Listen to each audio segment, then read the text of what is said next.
Hey, Dean Khan. I want to say congratulations, of course. I'm happy for you today, as I was the day that you won the championship with me there watching. And yeah, I'm just super proud of you, our team, and proud to call you a great friend. And but you know, enough with the sappy crap. What I want to know, what was your favorite single game at Worlds? First, thank you, Kurt. I really appreciate your help, you as a person also, and all the advice you gave me, even outside of Lorcana, like staying calm and collected and so on, like that. Everything like that helped me a lot. And yeah, I had so much fun with you and everybody else in the bootcamp. And yeah, my most favorite game, I know you want me to say the Baloo game. Actually, if I think about it, it is probably the Baloo game where I just went like, no. Yeah, where Baloo was basically presenting lethal. It didn't matter what you did. I mean, you played around it still, but by singing Pirate's Life, but yeah, it was just a funny moment because the Baloo stance was like, yeah, it was one of my favorites too. It was the Baloo checkmate, as I refer to it as. Yeah, that one was nice. And if I have to choose a second one, I guess it was the finals where I just looked at my hand and it was like I was listening like Justin saying on my show like, you got him, like just looking at the starting hand, you know, broom and sit, broom, Yeah. go. And I was like, yeah, that was awesome. Yeah, he was like the Kronk angel and devil on your shoulder, but just Justin. Yeah. And then the second question I have, I want to know, so you checked the big box right away. You won the world championship first go. What next for you for Lorcana? What is your heart telling you that you want to accomplish next? Yes, that is actually the question that I asked myself immediately, like what next?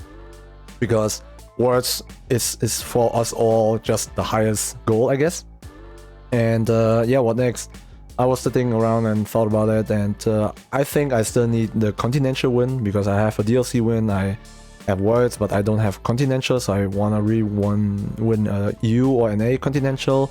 Also, I want to win, I guess, an European and NA DLC on top of that. I don't have so many shots, so I have to give my best try for that. And yeah, I think that's just going again at Worlds, second Worlds. Winning second Worlds would be, I guess, the goal now. Hello, very nice to hear you, bro. Congratulations for your winning the World Championship. I was very happy to see you winning the competition. Yeah, I'm so happy to follow your path from Melbourne to the World Championship. I'm very happy of being part of this, and congratulations again. Thank you, bro. Like, means so much coming from you because we both flew over to Melbourne. Unfortunately, you only reached top 32, but was still an awesome travel with you, and you helped me a lot with the Shark build too. So, and I took it to win Worlds even. So I'm really proud of that. I'm really proud of you to call you my teammate. Unfortunately, you couldn't attend the boot camp, but yeah, you still were in my heart when I won the world. Thank you. So my first question that I want to ask you is, this is my first time, and I think first time for the world, watching you playing new deck style like yellow, green, super aggro, and broom decks. How do you feel inside of this kind of deck? Yeah, so I always played different kind of decks outside of tournaments. The only reason why I didn't play different decks at tournaments was I mainly enjoyed the gameplay style of Ruby Sapphire, especially my build with a lot of digging cards. Like, I'm coming from other TCGs, and just having this kind of consistency always like made more fun for me. And yeah, playing other decks was, of course, not difficult for me. The broom deck though was a bit challenging to really understand, like when you should push and when not. But after training with Justin for a bit, I got it really fast. And the hyper aggro, I mean, was literally dropping 3 1-drops and turn sideways. So there was not much different to learn or something. But yeah, the Broom deck was really cool. I had a lot of fun playing it. Like the deck has so many different things going for it. The tempo, the aggression, the removal, yeah, the Yen Sit tricks and so on. It's really fun to play it. So yeah, I really enjoyed it. Perfect. Now, they announced a lot of things for the Season 2. Are you hyped? What's your thoughts about this? Season 2 got me, of course, hyped. 16 DLC means just a lot of traveling for me. Because you guys know me, like I intend to travel to as many DLCs as possible. Potentially all of them. But the only problem now is, of course, 2 in Europe and 2 in NA. Basically, because the third one is an Infinity format that not everyone will enjoy. It's a bit slow in my opinion too. Like that's just not the way we are used to, right? With the 10 DLCs spread across Europe and NA last time. But of course, from the company standpoint, they just increased from 11 to 16 DLCs. They want to expand over the world. So I get that, but of course it is just disappointing for European and NA players, even for me, as someone who travels to a lot of DLCs. I just wish we had more DLCs coming to NA and Europe. Yeah, but I think I will be in Melbourne again. I hope you will be too with me. Yeah, we can travel together there, bro. No problem. Perfect. Once again, congratulations on your big win, DKP. I've chatted with you so much over the past year on Ruby Sapphire, so I have 2 questions that have absolutely nothing to do with Ruby Sapphire today. So when I arrived to the boot camp, you were playing Amethyst Steel with 4 dump trucks in your list. Now your final list I know did not have dump truck, but since Worlds it's actually gotten very popular. So I was hoping you could tell me about your Amethyst Steel journey and how it went from dump trucks to brooms. Yeah, first, thank you. You were also a great help for the bootcamp and for Kurt, Frank, and me. Yeah, the Amethyst Steel journey is really a really interesting one. First, it started as hyper aggro version, so Amethyst Steel was my hyper aggro deck, and the Emerald deck was the more mid-rangey on the draw deck, kind of. But the weakness of that was just the Amber Emerald. It wasn't consistent enough for me. I wasn't such a good Journal Dog player as Kurt, and the discard version was just too bricky in my opinion. So yeah, the journey from dump truck hyper aggro style of Amethyst Steel was not because of Amethyst Steel, but it was because of Amber Emerald. It forced me to switch around because I then decided to play hyper aggro Amber Emerald. That means the Amethyst Steel needs to take another role, and which is I need to win on the play and on the draw. So I need to build a different kind of Amethyst Steel. In this case, we had Justin in the bootcamp, the perfect last piece for my lineup. So he played Broom all the time. He advised me to play it all the time, and now I was saying, okay, now it fits perfectly. If my Amber Emerald is the hyper aggro, the Amethyst Steel is just fitting perfectly in, being really good on the play and on the draw, and especially against the Diablo decks, which is just phenomenal. So that's how I went from hyper aggro playing dump trucks into playing Brooms. Gotcha. And so to kind of piggyback off that in moving to your Amber Emerald hyper aggro deck, how exciting was it for you to still be able to play Flaversham in a deck for Worlds? It's actually funny, right? After the ban, I was still able to play Flaversham, but I wasn't always the greatest fan of Hiram, right? You know that I played 3 Hiram only for my Merban list, and there was a tournament I think where I played only 2 Hiram. So I think it was the NA Continental actually. Yeah, NA Continental I played 2 Hirams. Nobody knew because I never posted the list, but I actually played 2 Hiram Flavershams there. So I'm not the hugest fan of that card. I just hope for the ban much earlier, but eventually we got it. And now, of course, it's quite funny because she, of course, carried some games, especially like against Zach. Bivens, right, where he needed to bounce her constantly with Kid Cloud Kicker when everything else was just sitting there and questing out. So yeah, she was really good. Awesome. Well, thank you for that. Yeah, no problem. Hey DKP, congratulations on winning the first Disney Lorcana World Championships. I have 2 questions for you today. The first one is, what is the biggest motivator for you to continue playing and competing in Lorcana? Yeah, first, thank you, Jonathan, for joining our bootcamp. I know you had an insane travel time to get to the bootcamp, so I really appreciate that. And yeah, for your question, my biggest motivator is that I'm by nature a really competitive person. To begin with, I really like to compete in such things like TCG or other games if I ever played them. And also, I like when I see such great prizes like the Gold Mickey or the 1-1 Mickey and the big trophy of the World Championship, I just want it, and I get really, you could say, hungry for it, and I start grinding with that goal in mind. So yeah, I'm really a competitive driven person, plus seeing this prizes really just motivates me way more. And of course, having teammates that you maybe even compete with, like a little competition, rivals or something, is also really helping. But yeah, these are the main factors, I would say. Got it. Thanks for the thoughtful answer. The second question is, how many hours do you spend practicing, deck building, and testing in 1 week? So my total time in for testing and trying out things and so on depends highly on what tournament I'm facing and what time you catch me testing, right? Like before Melbourne, before the Continentals, I tested like all day long basically to get the best decks, or rather to finalize my Shark build. But right now I don't really need to play that deck.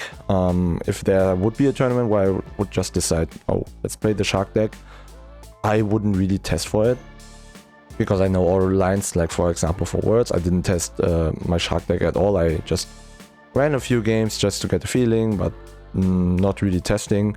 But for example, the Broom deck, I still need more practice with, and for that one, let's say if there's a tournament, I would run probably like 4 hours per day just in jamming games. Yeah, it just depends on what tournament. There is new, let's say there's the DLC after rotation soon in Bologna. For that one, I will probably also test 4 to 8 hours per day, depends on the day. But yeah, that's my rough time frame. Got it. That's amazing. Congratulations again on being the #1 Disney Lorcana World Champion. Thank you, Jonathan. Well, now congrats, man, on the huge win you had at Worlds, proving you're the best in the world right now. And I'm glad we're the same team.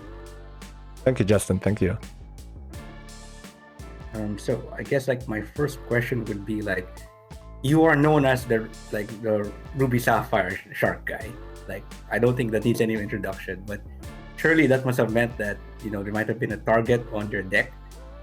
And did that affect your deck building choices for Worlds? Yeah, great question. And first, I want to thank you for joining the bootcamp, like traveling from the Netherlands just to help me, Kurt, and Frank out was just a huge commitment, and really thank you for that. And yeah, for the deck, it was a fun trip, yeah. Yeah, it was really fun, especially the Tuesday Disney trip, right? Yeah, wow. I think just spending time with the team, and I think the water rides were so much more fun because of the group. Yeah, so for the Shark deck, yes, it was a bit scary because Ruby Sapphire was really easy to target in my opinion. I mean, probably everybody thought like that because Ruby needed to be played, and if you didn't ran like a Amber Ruby shell, which is a hyper aggro shell, all Ruby decks are kind of slow. So you can really capitalize on that fact, right? And that meant that playing Shark was a bit risky, but on the other hand, it's like if you just look at the 28 players, like who really ever play like Ruby Sapphire Shark? Like there weren't many, and if they are not influenced by me, For example, like Kurt and Frank were a bit influenced by me, like me telling them all the time, like, oh, items is not consistent enough, and then we tested items and it wasn't consistent enough. Yeah, it's like, who really would play Shark and who really thinks that, oh, Shark would be super represented. So I think because of that fact, I wasn't that afraid that the Shark build was going to be targeted, but more or less the item build was targeted, right? Because the Shark deck still could deal with aggro quite well, where the Sisu item build wasn't as good against aggro. They have hands that can beat aggro, but they're all super high roll, where they need to go like turn 4 shift Sisu, stuff like that. And yeah, the Shark build was more consistent, especially on the play. I don't think there's any aggro deck that can consistently beat Shark, so that's why I wasn't really afraid of that. I could, if there was a target on my build, I could always line up my first pick, like my on the draw and on the play pick accordingly, and always let my Shark deck go on the play and use, let's say, the other decks on the draw. Depends, of course, what they bench and what I bench, but I could technically do that, and yeah, I wasn't really afraid of the specific target on Shark. All right, well, it worked out for you, man. Even if everyone knew you as the Shark guy, you still beat them. Yeah. So well done. Yeah, so I guess for my second question would be like, is there like a clever play you did during Worlds that you're particularly proud of? Clever play that I'm proud of? Let me think about it for a sec. No worries. Yeah, there were some plays I'm really proud of because I didn't have that much experience with the Broom deck, and I think it was against Ed also, where I just didn't tag out the Broom, and also there was another match where I just didn't tag out the Broom for a long time. I just kept questing, and I realized that leaving the Broom up and not tagging it out all the time was just the best way, even though it felt bad on the first hand, right? But if you are in a position where you are the aggro deck, and then just rush your opponent down with the lore and race them, it's just smarter to give up the draw sometimes and just present more bodies they have to challenge. So if they challenge the Broom, the other things survive, right? So that was the logic behind it, and I got it really fast. Even though I lacked the experience like great Broom players like Justin, Shaft, or Chris, who won the CCS. And yeah, it was one of the plays I was really proud of. There weren't really any Ruby Sapphire plays that I'm really proud of, because it's what I did all the time, right? And the aggro deck was like turned sideways all the time. There wasn't anything noteworthy, so yeah. It was mainly the Broom deck where I was proud of, that I found some really good plays during the tournament. Yeah, I can imagine. I mean, it's not a very common deck, and I think maybe people weren't completely prepared for it. So I think, yeah, it was a great seeing you play like a deck that, you know, you wouldn't normally expect to see in such a high level tournament, but it worked out. Yeah. Okay. Okay, hey Den and everybody on YouTube or wherever this might be. First, I want to say congratulations, Den. That was very exciting watching you win Worlds. I went down there for the week to help you test. And I wish I would have stayed through the weekend, but unfortunately, well, I guess the reason why I don't have camera 2 is that I'm house sitting. I had to come back to Georgia, sadly. But I would have loved to have been there when you won and got to do the little jumping celebration with everybody. Hey, but, Kendall, yeah, so thank you for joining the bootcamp. It was really amazing, especially you were the only one who stayed up so late with me. Always like 3-4 a.m. at least, theorizing and always listen to my theories, always giving feedback. So I really, really appreciate that, and thank you. Yeah, no problem. I'm really fortunate to be on the team, and I was also like fortunate enough to where, you know, I was able to go down there the whole time. So I think it was a great experience, and I think that it was definitely helpful for all 3 of you that competed in Worlds. So yeah, I guess like the first kind of question I think I had was like from the boot camp, what do you think that you improved on the most while we were testing? Yeah, that's a good one. That's a good one. So I think I've improved a lot of thinking outside of the box more than I usually do. Like you all will agree, tested all lineups basically, right? And I also realized that testing is not always about testing the lineup you actually want to play, but also the lineups you don't want to play, just to make sure to give you the ease in mind, where you can say, oh, I don't have to play this and this deck because I know it doesn't suit me or doesn't suit the format or it's just not good enough. And this piece for your mind is, I think, really important. So yeah, I learned a lot of about that, and also of course I learned a lot about playing like the Amethyst Steel broom deck. That was like a huge thing for me. I didn't ran it perfectly until Justin showed me everything, and of course running sealed with all of you improved me a lot. Watching you guys build and exchange the ideas, exchange card evaluations helped me a lot improve for Worlds. Yeah, I think like my biggest concern going into the bootcamp, or for like you in particular for Worlds, was from what I gathered, right? Because like I know like your majority of your background's Yu-Gi-Oh! It's like you didn't have a lot of experience in sealed, so I think that was definitely probably one of the I think you're a good player, and even though the majority of you played red blue, it wasn't going to take you long to like pick up on the strategies from like the other decks that you're going to play. But yeah, then when you went 2-1 and sealed, I was like, oh well, then you have a very good chance of just making top 8, I feel like. So that was cool. And then yeah, I think the iterations of, I feel like the red blue list only changed like maybe a few cards throughout the week, but the iterations that you went through with both purple steel and green yellow, right? Because we played a bunch of games on first you were mostly locked into playing the discard deck. We played a bunch of games against discard, and then that wasn't really seeming to work out, and then you switched over to Chernadog because that's what also Kurt was going to be playing, and Kurt gave you his insight all on Chernadog and stuff, and that also didn't work out. And then I think ultimately it was me, you, and Justin that were just up at, like 3 or 4 a.m. and we just started putting together the $10 deck. So, the $10 deck. yeah, exactly.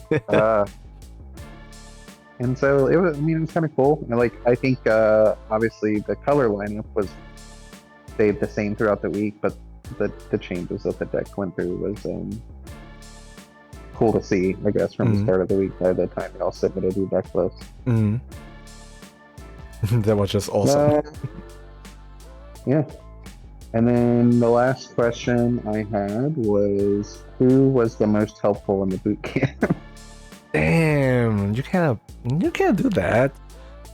The most helpful, so everybody. So first, everybody was like just awesome, helpful.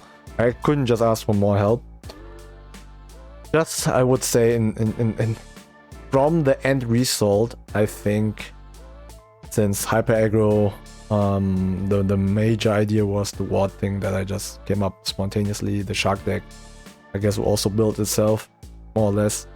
I guess just from this standpoint, probably it was Justin, because he just teach me the broom deck last second, right, and just showed me everything. I bombarded him with DMs, so I guess he had like the biggest pile of my success in the end.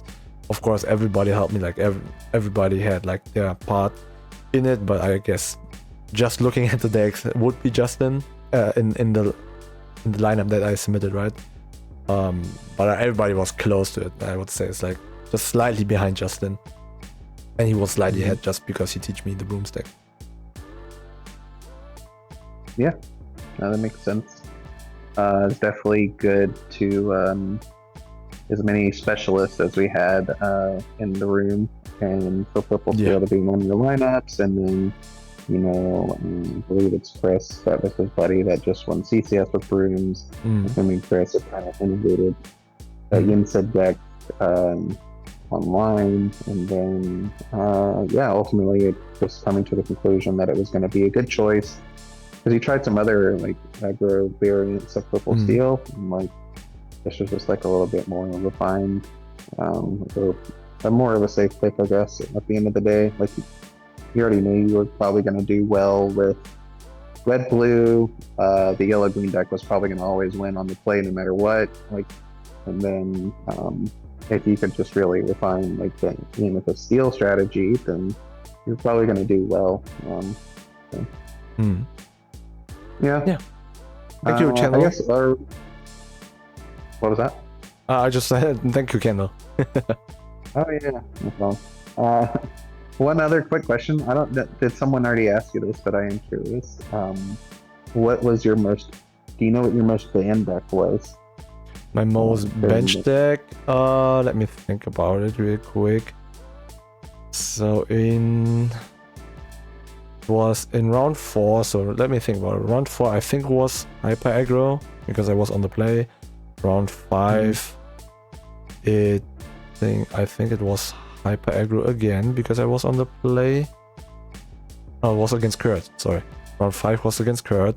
So he benched my Ruby Sapphire actually because he wanted to avoid playing the mirror match, but also he knew that his lineup is really decent against aggro. So he benched my Ruby Sapphire. The round afterwards, I played against Ellie and won that one. Round 6, I was on the draw and he benched my... I think it was Steel. Yeah, Steel or Ruby Sapphire? It was Ruby Sapphire, I think, even. Because he also wanted to avoid the mirror match. And then afterwards, in top 8, I think it was hyper aggro. Yeah, again, Federico wanted to avoid playing his hyper aggro on the draw. Against Zach, he was on the play, so he benched... What did he bench? He benched my Steel deck, I think. So it's like 2-2, I think, on the Ruby Sapphire and hyper aggro. Which surprised me because I didn't expect people to ban my Ruby Sapphire that much. With Kurt, I can fully understand because he didn't want to face the mirror. But yeah, the hyper aggro, every single time you were on the play with such a deck like hyper aggro, people need to ban it or bench it, just because else you will take the first game for sure, and then you have 2 games with the other deck, so they always need to bench it. So that's one of the reasons why I took a hyper aggro deck into my lineup. Yeah, I think that was a good idea because it seemed like the most obvious strategy for people was going to be to ban Steel. And so I think like Green Steel or Amber Steel, even though Green Steel didn't provide good lineups, it seemed like those were just basically to be auto banned because they're the most like hyper performing Steel decks. So you have Amethyst Steel, which is like a little less, suspecting, like it's still a really good strategy, but when you also have the super fast yellow green hyper aggro deck, if you win the die roll, they almost just have to ban them, and so then you still get to play with like your 2 consistent strategies as well on the play or the draw. Exactly. Yeah. All right. Yeah, that's it for me. Okay, thank you, Kendall.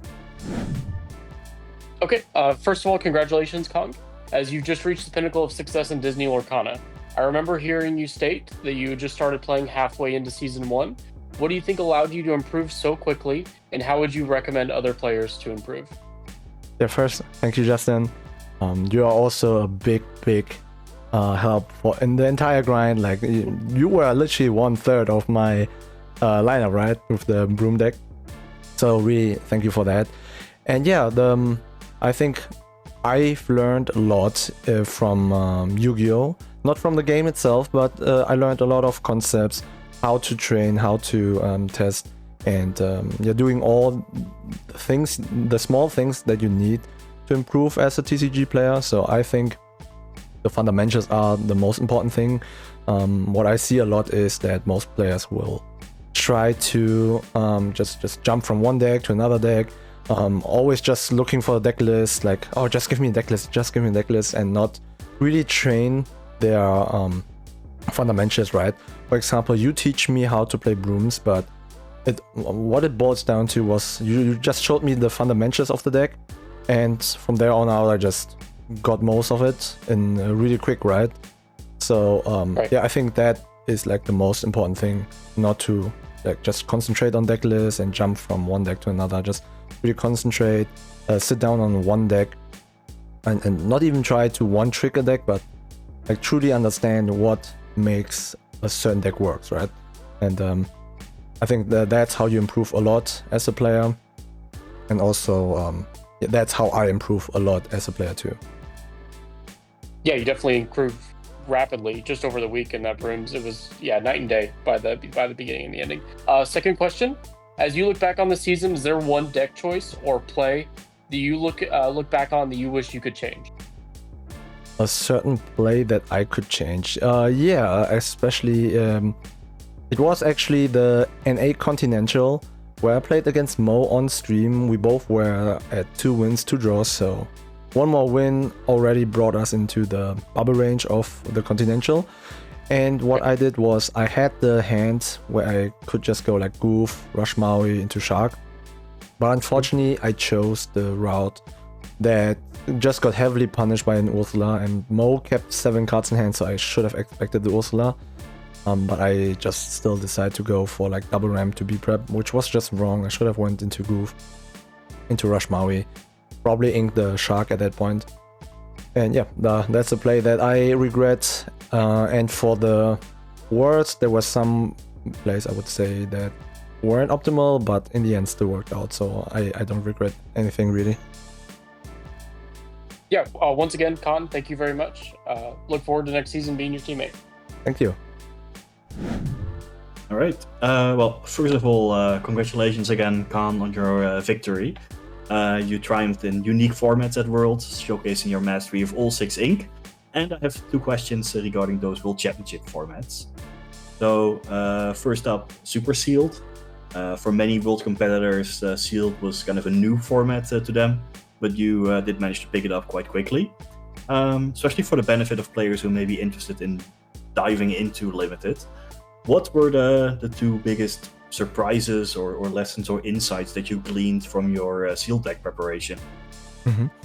So first, Frank, thank you for the congratulations, and thank you for joining our team for the grind and maybe also for season 2. And yeah, it was a great help, and especially you were, I think, the biggest help for me for Sealed. So you were the master basically for the Sealed, and yeah, it worked out in the end. I went 2-1, and my biggest takeaway, or the learnings I did for the Sealed, was how to actually build the deck from the ground up when you don't have synergies in your deck, like the, I know, my Ruby Sapphire, right? Like I didn't build the deck really with a curve in mind, like just have this amount of cards as curve and so on, right? I just put the cards in to have a certain game plan and so on. But here in Sealed, you just need to build your curve so you have a consistent 2-drop, 3-drop, 4-drop, 5-drop, and so on. And that's like a big thing that I learned from you, like how to build that, which amount of just 3-drops, 4-drops, and so on you need to have in your deck. And then also, of course, the stats, like you analyze every single card, and then you came up with like, okay, you need to run these stats at for the 3 and 4 and 5 costs and so on. And I learned a lot from that, and yeah, that was just great, and it helped me a lot to get through the first 3 rounds of Sealed. Yeah, curve is definitely very important in Limited. Then in Constructed, the triple deck format led to all kinds of unique deck and card choices, some of which may not be suitable for a regular core Constructed tournament. So zooming into your favorite deck, the Ruby Sapphire deck with sharks, sometimes even named after you, how would you adjust that World Championship deck if you were to enter a regular core constructed tournament right now, and why? Yeah, great question. So my Ruby Sapphire Shark deck was built with benching Steel in mind, so that's why I didn't run Goof. Goof is a central card to counter Smee, because Smee just gets 1 damage on, right? So that means a 2-4 Goof with Rush can always take out a 3-2 Smee quite quickly, and then you can heal the Goof back up, and if your opponent happens to ignore the Goof, you can sing like How Far Go or something like that. And I would definitely add back Goof in. Cut the broads, add back Goof. I shouldn't have played Brawl to begin with, but I just decided to, yeah, let's run Brawl to hit some like random cards like Oswald that are also quite popular in a format where you can bench like Steel. You can hit Oswald, maybe Flynn Rider, the Ruby 2-cost Flynn Rider, maybe Diablo, of course, but I particularly don't like to Brawl Diablo, and because Oswald also don't really exist in a format where Steel is running rampant, I don't think there's real usage for Brawl in my deck, not in the item deck or something, but in my deck it's much better to go like for Tala or Haufago most of the time on turn 3, so I like that much more, and also to make room for the Goose, I would definitely run like 3 to 4 Goose again. So let's say kicking 2 of the Brawlers, and then you can kick like 1 Tala, 1 Develop, or 1 Pulse Life, like depends on what you rather pack for, and then you can add like the 3rd Goof. You can also kick the Carpet Bag, but I really like the Carpet Bag for 2 things: for the mirror, including Shark and items, but also for all the mid-rangey decks, like Purple is really popular in normal constructed, right? Ruby Amethyst, like both decks try to outgrind you, but if you have like a Carpet Bag just to keep going with them, it is really, really good. And the hideaways are also a really good inclusion. If you just want to beat items, just hitting the first workshop is really, really good. If you have 2 like I had against Federico, even better. And still it is decent into many matchups. It's an additional ramp, worst case, so it's fine. You don't need to run 2 if you just want to run 1 to tech for like just slightly for items. It's fine. Some people also tell me they don't have items or locations and so on in their locals, so then just play 0, I guess.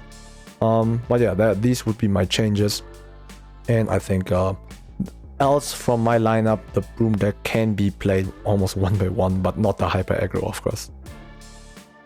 Yeah, that makes complete sense. If we can throw in an additional bonus question. Sure. We also got the chance to explore the Disney World during the trip. What was your favorite attraction in the parks? By far, Guardian of the Galaxy.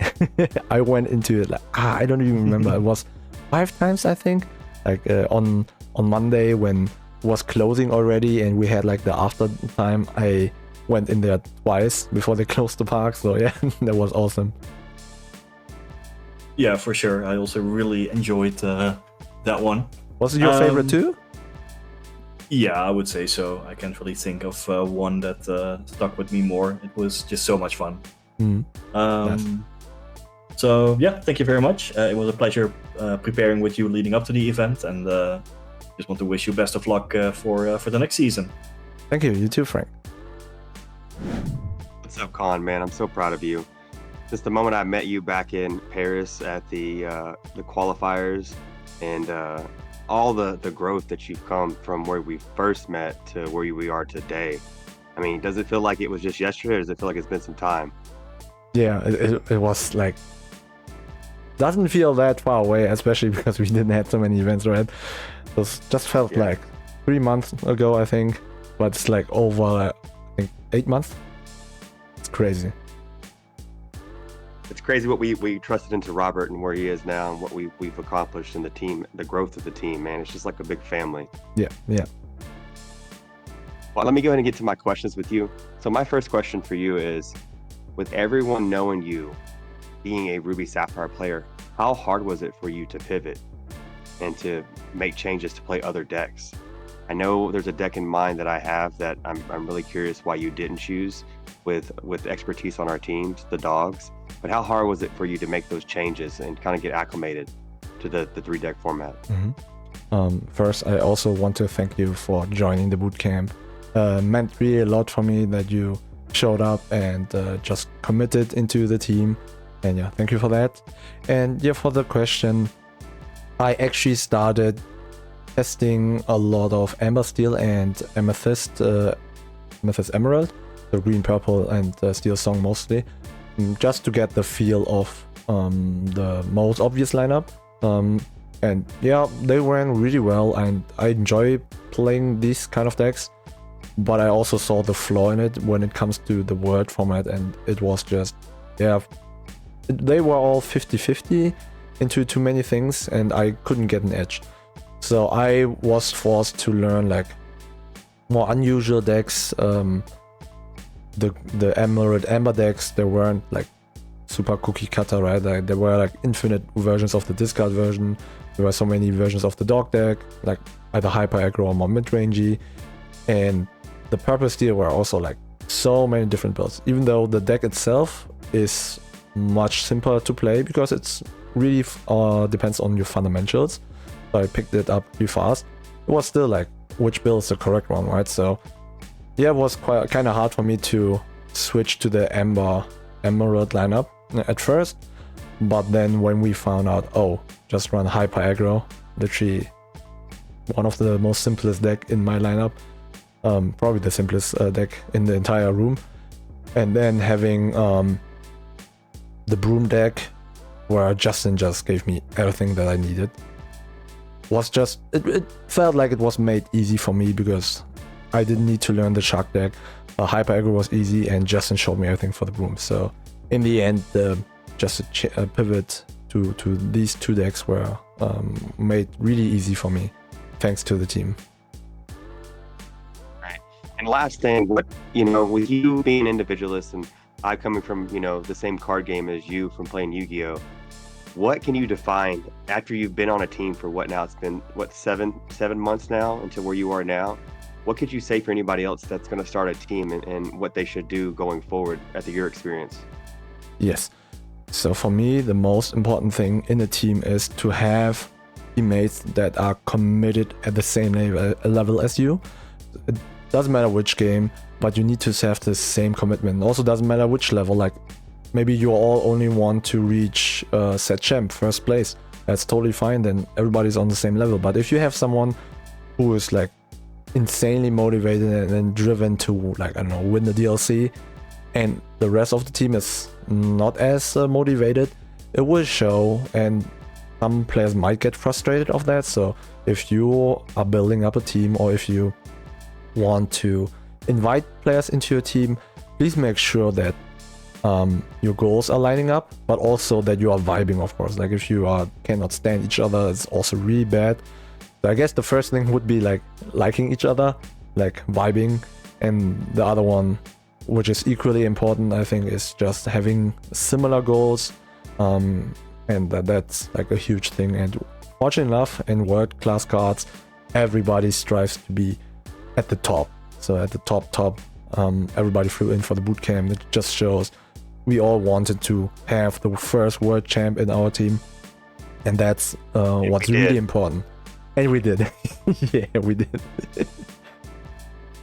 I just wanted to say, it brought tears to my eyes because I know what you wanted the first time I met you, and all the goals that you put to everything, and to now leading up to it, man. I'm very proud of you.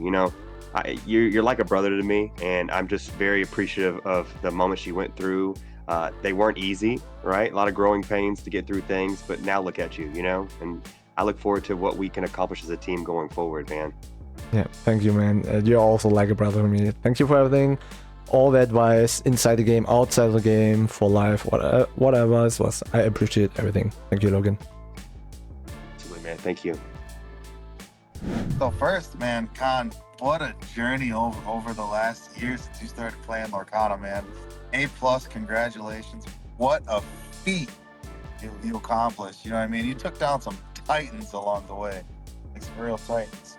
But that being said, I know kind of, obviously Robert here from World Class Cards, kind of owner of World Class Cards, and kind of when we started the team, I know when I first approached you about joining the team, you weren't necessarily too interested. You didn't. You kind of were already being successful and doing some different things. So looking back, has World Class Cards met or exceeded your expectations? And are you kind of glad to have joined the team? First, thank you, Robert. Having you as a team owner, like a team boss, is one of the best things that could happen to me.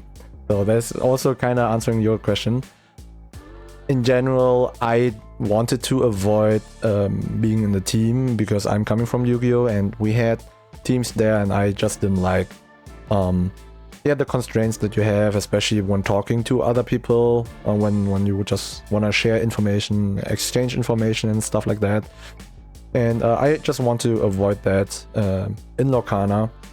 But World Class Cards just basically gave me everything I want out of a team, like every information, testing, friends, the communication, everything. Like it was just, can't even describe, like literally everything I wanted out of a team, a professional team.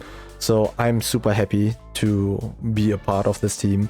I'm super happy that we had the boot camp and prepared as much as we did. And it was just a wonderful time and enjoyed every single second. There was not a single moment, I think, where I would say, oh, I kind of regret joining or whatever. Everything was like, yeah, the best decision to join World Class Cards. I'm glad to hear that. And for those of you guys that don't know, Khan and I, we're friends. Everybody on our team, we're all friends. So like, I reach out to Khan about my personal life, things that are going on, and things like this. Like, it didn't start out like that, but I feel like once we got on this team, we're almost like friends for life. You know what I mean? We talk about personal things, and it's not just the game. And I'm glad that you chose to give World Class Cards an opportunity. And I'm grateful to have you on, buddy. I really, really am. Thank you. Thank and you. That's win or lose. Whether or not you would have won Worlds, I would have said the exact same answer. Good thing I did. But yeah. So people say when you love what you do, you never work a day in your life. How would you relate to this? Funny that you say this, because technically content creation, coaching and playing is my job.